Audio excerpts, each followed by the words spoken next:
नमस्ते दोस्तों, तो आज आपको एक बड़ी ही अचंभित एवं अनोखी कहानी सुनाऊंगा जिसमें आपको कुछ अनसुनी एवं रहस्यमय बातें बताई जाएगी। तो आइए जानते हैं कुछ खतरनाक रहस्यमय कहानियां। तो कृपा करके वीडियो पूरी देखें ताकि आपको भी धर्म के प्रति रहस्यमय बातें की ज्ञान हो तथा इससे भी खतरनाक रहस्य जानने के लिए अभी इस चैनल को सब्सक्राइब करें ताकि और भी रहस्यमय कहानी सबसे पहले आप तक पहुँचे। धन्यवाद। तो सुनिए।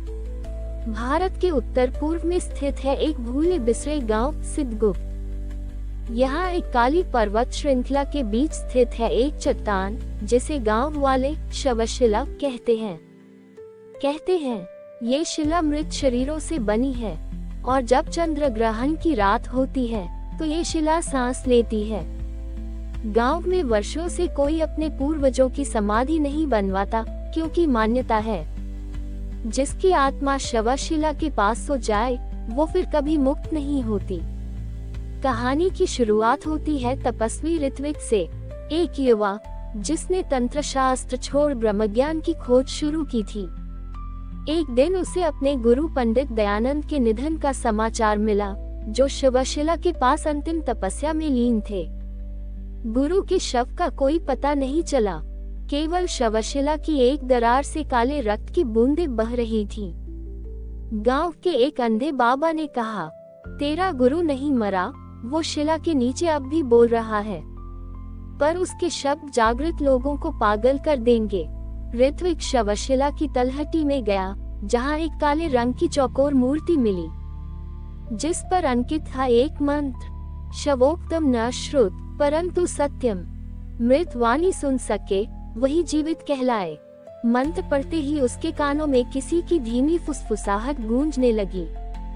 ऋत्विक, शिला को मत छूना, ये समाधि नहीं नरक का द्वार है। 14वीं रात यानी अमावस्या से ठीक एक दिन पहले शवशिला की छाया लंबी होकर गांव के मंदिर तक फैल गई। ऋत्विक ने देखा मंदिर की दीवारों पर पुरानी आत्माओं के नाम उभर आए थे जो कई वर्षों पहले मरे थे। एक नाम चमक रहा था, पंडित दयानंद, समाधि अधूरी। ऋत्विक को संकेत मिला, यदि उसने अपने गुरु की आत्मा को मुक्त नहीं किया तो शवशिला का द्वार गांव के हर जीवन को निगल जाएगा। चंद्र ग्रहण की रात ऋत्विक ने अंतिम बार शवशिला के समीप ध्यान लगाया। गगन पर चंद्र रक्तिम हो उठा, तभी शिला दरकी और नीचे से प्रकट हुआ एक शवविहीन गुफा द्वार। उसके भीतर से निकली आत्माओं की सिसकियां और एक शब्द, शव वाक्य। ये वह वाक्य था जो केवल मृतात्माएं बोलती थीं, पर यदि कोई जीवित सुन ले तो उसका मन भी मृत्यु को प्राप्त हो जाए।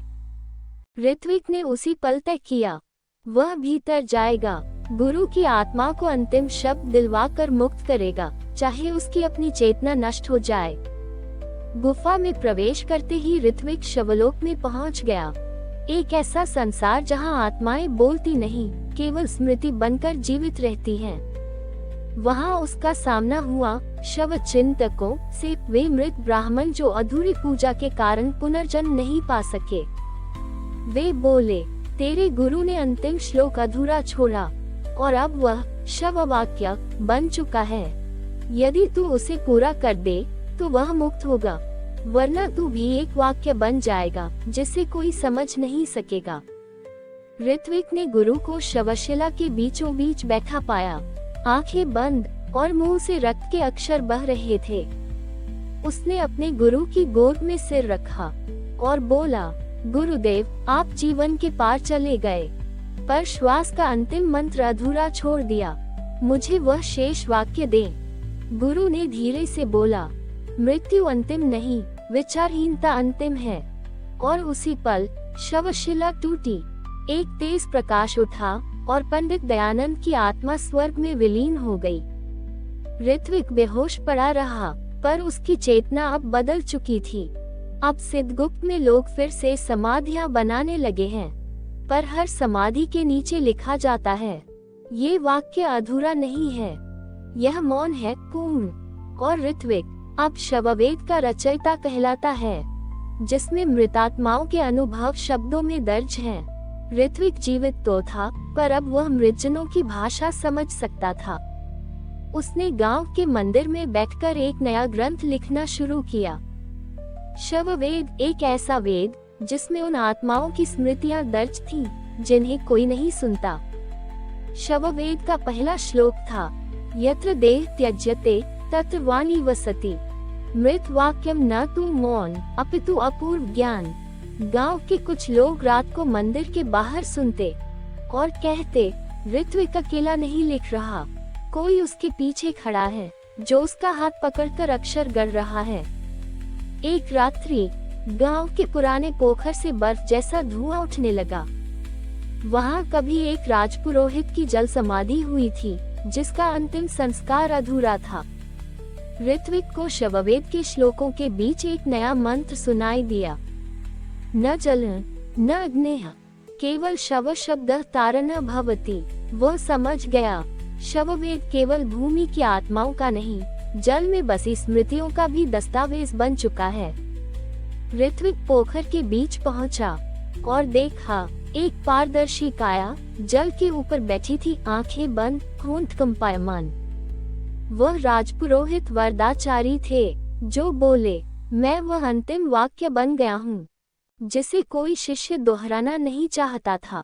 गांव में जो लोग शववेद पढ़ने लगे थे, उन्हें अजीब स्वप्न आने लगे, जहां वे किसी अंधेरे कक्ष में अकेले होते और उन्हें स्वयं अपने मरने की तिथि दिखाई देती। गांव का पुजारी डर गया। उसने शववेद पर रोक लगाने का फरमान जारी कर दिया, पर उस रात मंदिर के गर्भगृह से आवाज आई, शव मंत्र को रोकोगे तो जीवितों की भाषा मौन हो जाएगी। सवेरे पुजारी की आंखों की रोशनी चली गई। ऋत्विक जानता था, अब शववेद को बचाना है, पर केवल वही इसे लिखने के योग्य नहीं। उसे ढूंढना होगा कोई ऐसा जीवित जिसकी आत्मा मृतकों से पुरानी हो। उसे मिला एक अनाथ बालक तपस, जो जन्म के समय मर चुका था, पर फिर किसी योगिनी द्वारा पुनर्जीवित किया गया था। तपस के शरीर में जीवन था, पर मन में मृत शांति। जब उसने शववेद की एक पंक्ति पढ़ी तो वह कह उठा, ये तो मेरी जन्मवाणी है, मैं जानता हूँ इसका अंतिम श्लोक क्या है। ऋत्विक और तपस ने मिलकर शववेद के अंतिम पृष्ठ पर एक साथ लिखा, जब मृत्यु भी मौन हो जाए तब आत्मा बोलती है, पर वह कोई भाषा नहीं, केवल शववेद होती है। जैसे ही ये लिखा गया, शवशिला स्वयं टूटकर धरती में समा गई। उसकी जगह एक कमल खिला, जिसकी पंखुड़ियों पर अदृश्य श्लोक तैरते थे। अब सिद्धगुप्त गांव एक तीर्थ बन चुका है, जहां लोग शरीर नहीं, स्मृति का अंतिम संस्कार करने आते हैं। और शववेद वह अब कोई ग्रंथ नहीं, बल्कि एक चेतन मंदिर बन चुका है, जो सिर्फ उन्हीं को दिखाई देता है जो अपने भीतर मृत्यु को समझ चुके हैं। सिद्धगुप्त का गांव अब पहले जैसा नहीं रहा। जहां पहले मौत को डर से देखा जाता था, अब वहां शव चिंतन का पाठ पढ़ा जाता था। ऋत्विक और तपस ने मिलकर शववेद के ज्ञान को लोगों तक पहुंचाया, जिससे लोग मृत्यु को समझने लगे थे। पर जैसे जैसे ज्ञान बढ़ा, मृत्यु की गूढ़ता भी प्रकट होने लगी। एक दिन तपस ने अनुभव किया कि उसकी आत्मा किसी अंधकार में स्थान की ओर खींची जा रही है, एक ऐसा स्थान जहां मृत्यु के बाद की यात्रा शुरू होती है। उसने ऋत्विक को बताया, मैं महसूस करता हूँ यहाँ से आगे भी कुछ है, एक अनदेखा संसार जहाँ आत्माएं एक रहस्यमय आवाज सुनती हैं। ऋत्विक और तपस ने तय किया कि वे शवचिंतन की साधना करेंगे, जो मृतकों के ज्ञान को जीवितों तक पहुँचाने वाला सेतु है। इस साधना में मृत आत्माओं की पुकार सुनने और उन्हें समझने की शक्ति होती है। उनके सामूहिक ध्यान के समय एक अज्ञात स्वर सुनाई दिया, तुमने मृत्यु को जाना पर जीवन को समझा नहीं। चलो, हम तुम्हें उस द्वार तक ले चलते हैं जहां जीवन और मृत्यु के बीच की सीमाएं मिट जाती हैं। ऋत्विक और तपस उस अज्ञात स्वर के निर्देशानुसार उस स्थान पर पहुंचे जहां जीवन और मृत्यु के द्वार संगम करते थे। वहां एक विशाल वृक्ष था, जिसके तनों पर अनगिनत मृत आत्माओं के नाम अंकित थे।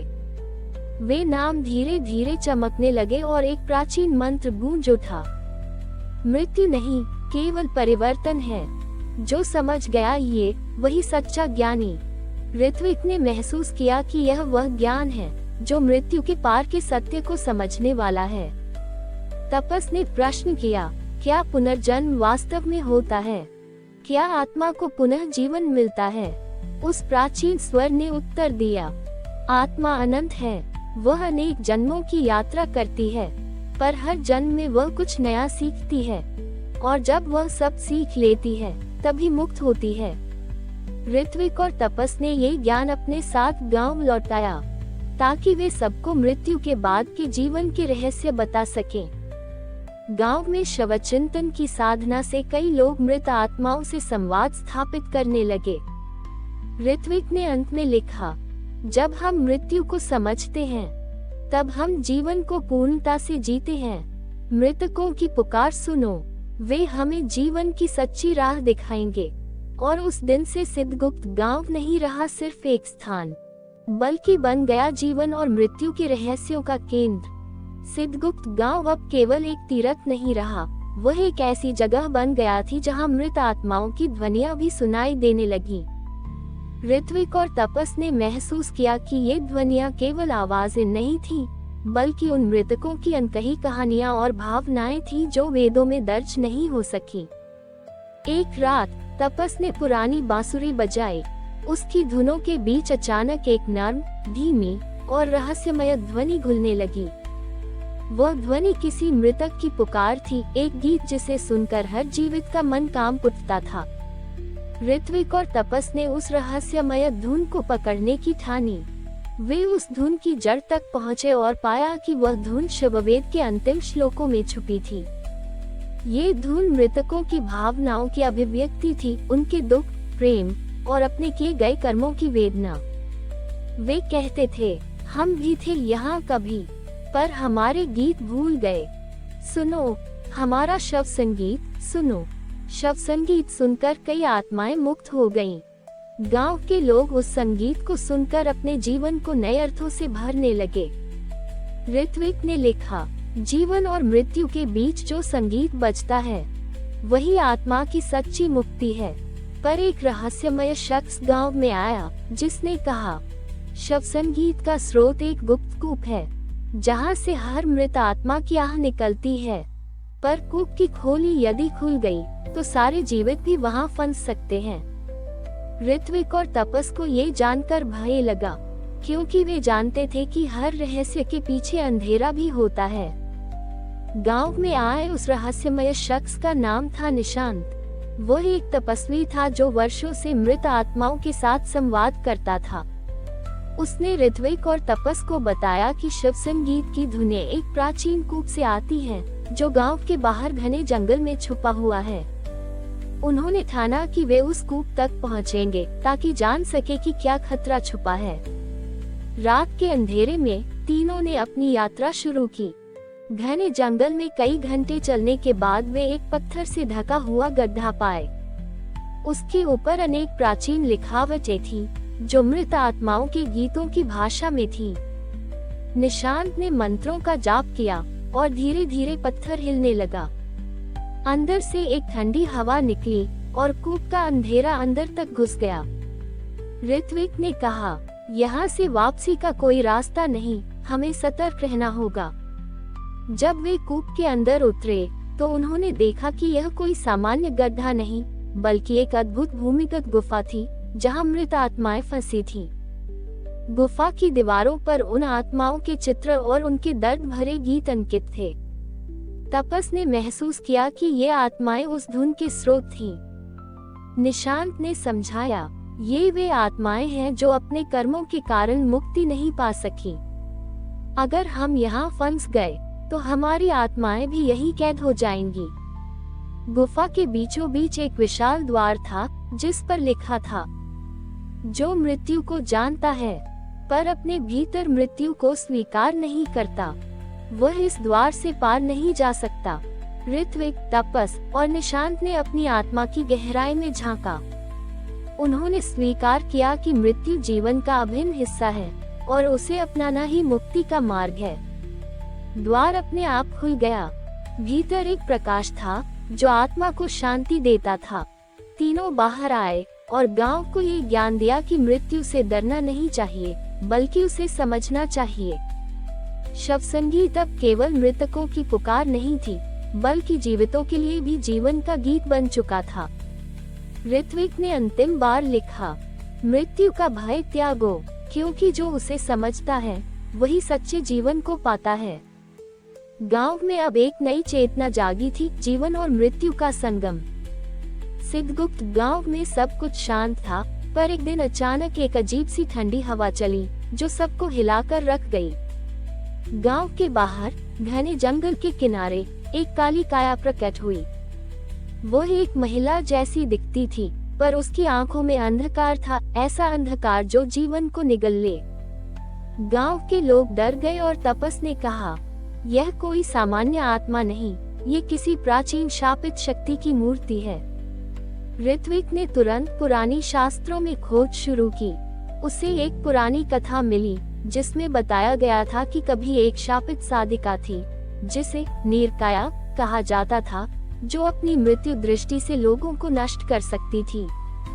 क्या आप चाहेंगे मैं बताऊं कि यह काली काया क्यों आए और गांव में क्या होने वाला है? तपस्वी की बात सुनकर ऋत्विक, तपस और निशांत गहरे विचार में पड़ गए। वे समझ गए कि यह लड़ाई केवल बाहरी खतरों से नहीं, बल्कि उनके अपने अंदर छुपे भय और कमजोरियों से भी होगी। तपस्वी ने उन्हें एक प्राचीन माला दी जिसमें 108 मोती थे। उसने समझाया, यह माला तुम्हें तुम्हारी आंतरिक शक्ति से जोड़ती है। हर मोती तुम्हें एक नया साहस देगा, लेकिन ध्यान रहे, तुम्हें अपनी आत्मा की गहराई में उतरना होगा। तपस्वी ने कहानी सुनाई। सदियों पहले नीरकाया एक साधिका थी जिसकी शक्तियां इतनी महान थीं कि उसने देवताओं को भी द्रवित कर दिया था। पर उसकी शक्ति का अहंकार उसकी विनाश की वजह बना। उसने अपने क्रोध में अपनी ही आत्मा को काली मणि में कैद कर दिया और खुद एक शापित प्रेत बन गई। काली मणि को खोने के बाद उसकी शक्ति असंतुलित हो गई और वह आज भी शापित होकर जीवन और मृत्यु के बीच भटकती है। जो भी उसे देखता है उसके अंदर का अंधकार जाग जाता है। तीनों ने ठाना कि वे जंगल की उस गहरी घाटी तक पहुंचेंगे जहां काली मणि छुपी हुई है। रास्ते में उन्हें अनेक भटकाव और परीक्षाओं का सामना करना पड़ा। भय के साए जो उनकी हिम्मत तोड़ना चाहते थे, भ्रम के जाल जो उनके मन को भ्रमित करते थे, और अंत में एक भयानक प्रेत जिसने उनकी सबसे बड़ी कमजोरी का शिकार बनाया। पर माला की शक्ति और उनकी आपसी समझ ने उन्हें हर बार उबार लिया। ऋत्विक, तपस और निशांत अंततः उस गहरी घाटी तक पहुंच गए जहां काली मणि छुपी थी। घाटी के बीचों बीच एक पत्थर का विशाल शिवलिंग था और उसके नीचे बंधी थी वह मणि, काली, चमकदार और ऊर्जा से कंपायमान। जैसे ही ऋत्विक ने मणि को छुआ, आकाश काला हो गया। एक भयंकर गर्जना के साथ नीरकाया प्रकट हुई। उसकी आंखों से शून्यता टपक रही थी और उसकी छाया से भूमि कांपने लगी। वह बोली, तुम लोग मेरे शाप से बच नहीं सकते, मैं मृत्यु हूँ और तुम मेरे मार्ग पर हो। निशांत ने उसकी ओर माला फेंकी। 108 मोती हवा में बिखर गए और एक दिव्य ज्योति उत्पन्न हुई। नीरकाया की काया उसमें समाने लगी। ऋत्विक ने मंत्रोच्चार किया, जैसे आत्मा शुद्ध होती है तप से, वैसे शक्ति लौटती है समर्पण से। नीरकाया चिल्लाए और उसका रूप अचानक बदलने लगा। वह अब कोई भयावह प्रेत नहीं, बल्कि एक शांत साध्वी की तरह दीप्त हो गई। उसकी आंखों से आंसू निकले और उसने कहा, शाप गया, मुक्ति मिली। फिर वह आकाश की ओर उड़ गई और एक दिव्य प्रकाश के साथ विलीन हो गई। गांव फिर शांत हुआ। काली मणि अब शिवलिंग में समा चुकी थी और शव संगीत अब केवल स्मृति बन गया। ऋत्विक ने आखिरी बार अपनी डायरी में लिखा, हर शाप की जड़ हमारी आत्मा की विकृति है और हर मुक्ति उसी आत्मा की स्वीकार्यता में छुपी है। हमारी और भी आध्यात्मिक एवं अनोखी कहानियाँ देखने के लिए हमारे चैनल पर जाएं तथा धार्मिक एवं पौराणिक और भी रोचक भरी कहानियाँ हमारे चैनल पर है, कृपया जाके देखें तथा हमारे चैनल को सब्सक्राइब करके रखें तथा वीडियो अच्छा लगे तो लाइक जरूर करें। धन्यवाद।